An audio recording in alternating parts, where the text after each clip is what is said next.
As an atheist, how do you explain the existence of a contingent universe?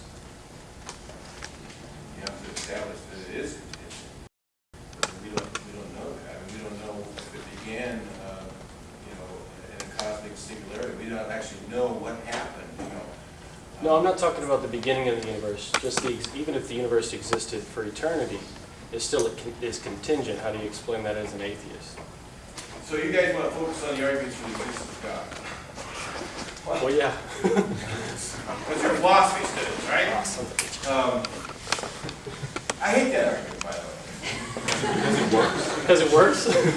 What a quantum theory. Well, let's say it does. Let's say it does. Let's say it does. What does it get you? What kind of guy does it get you? I mean, really, don't claim, okay, this is a fair question. Yeah, I think it's a fair Don't claim any more than question. it should, I'm not saying the Christian God is proven, but I'm saying that your atheism is debunked. You have to look for a being outside of the cosmos, which is necessary to explain the contingency of the universe. I know Jerry just debunked skepticism. I mean, I think that skepticism is what I'm arguing for tonight. I mean, that we should doubt the attitude. But as an atheist, how do you explain the contingency of the universe and that it exists? I don't know. I think an I don't know answer is sufficient. No, that does not satisfy the principle of sufficient reason. Why do we have to have answers? I mean, can't we allow science to do its work?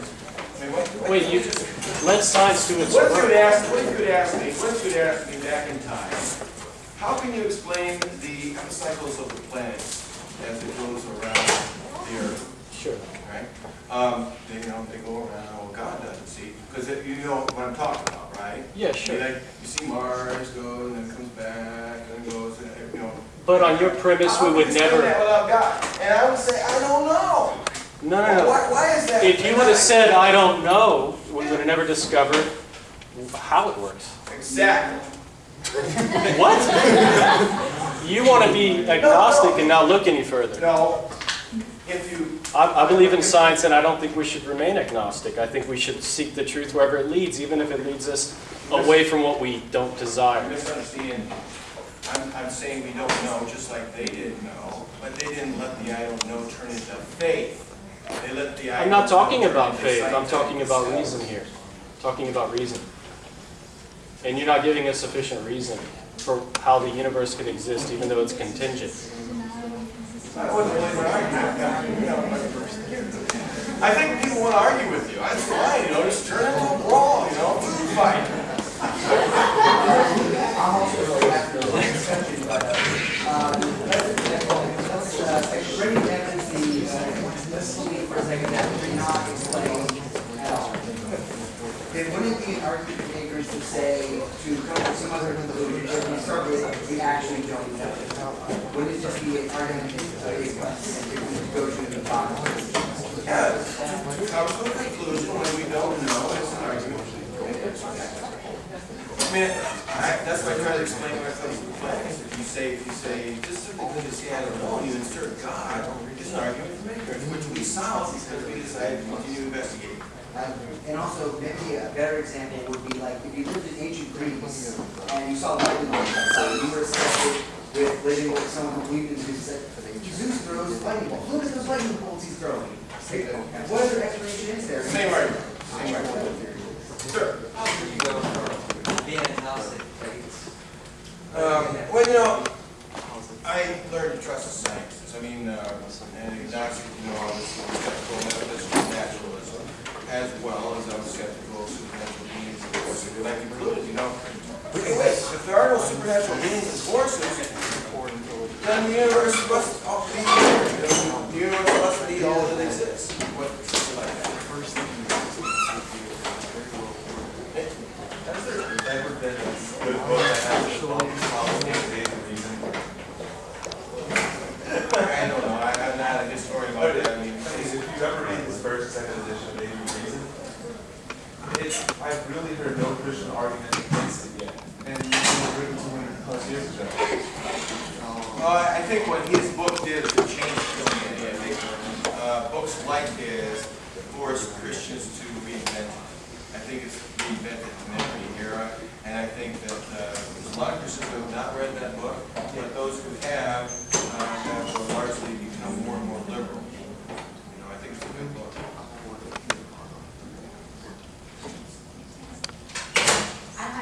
My question doesn't have to do with my Jesus is a God or anything. I just want to know what you would say to people who say that you can't have morality without religion. I mean, I know you said earlier that you need morality versus that you don't need religion, but like, how would you elaborate on that?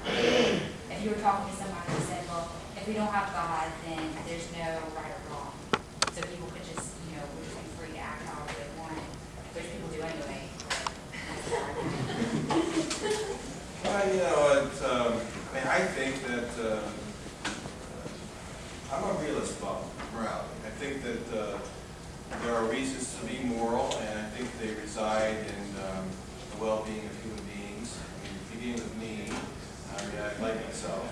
Beginning with my wife, beginning with my mother, my brothers, and the friends that I have. And I can't imagine for the moment, you know, doing something that would hurt them. See, and they have friends. See, they you know, it's very practical. I mean, they have friends, they have mothers, they have brothers and sisters. And I live in a community that I want safe. I mean, I don't want a community that will allow rapists or torturers or murderers or thieves out there. And so I'm going to support a social contract that says, you know, people do that, we're not going to tolerate in our society. I think that morality is good enough. And I also critique the divine morality. That, you know, divine morality is no morality at all. You don't find it in the Bible. It's no source of morality. I mean, God's more concerned about what we do with our penises, you see, for instance, than what, you know, whether we kill our neighbor. And the philosophical argument for the youth referral, you know, I'm sure that people might want to argue that, but I don't find there are any reasons to have a divine morality. Man is the measure of all things, Protagoras wrote. And if he's not, then Christians will always say God is the measure of all things. But wherever the buck stops, there's going to be problems. You know, I mean, when did God decide which morals would matter?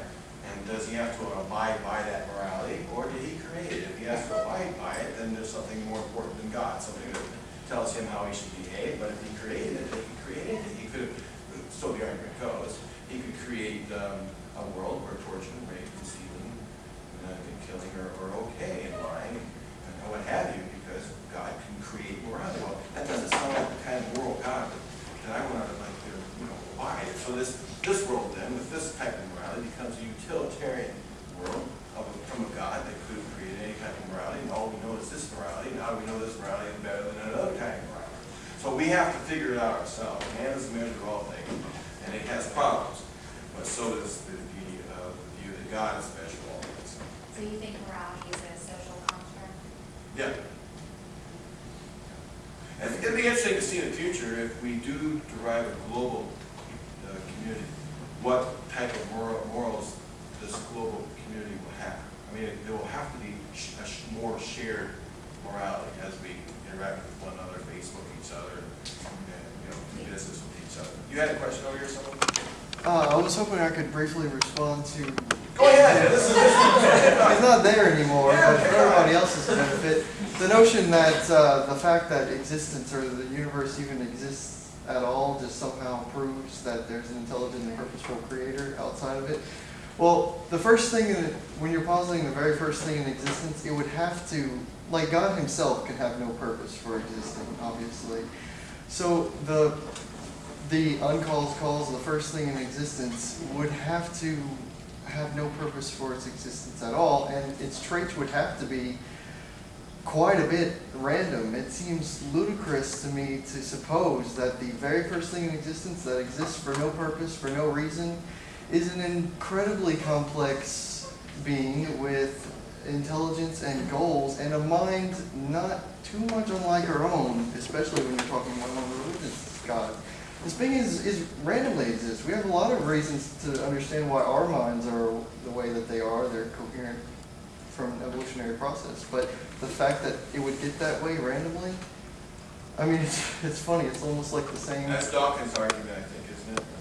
I haven't read any Dawkins. Oh, really? You came up with that yourself? Well, no. I mean, I'm sure it's a guy named theoretical bullshit on Joe? YouTube Yes. first came up with it. Who?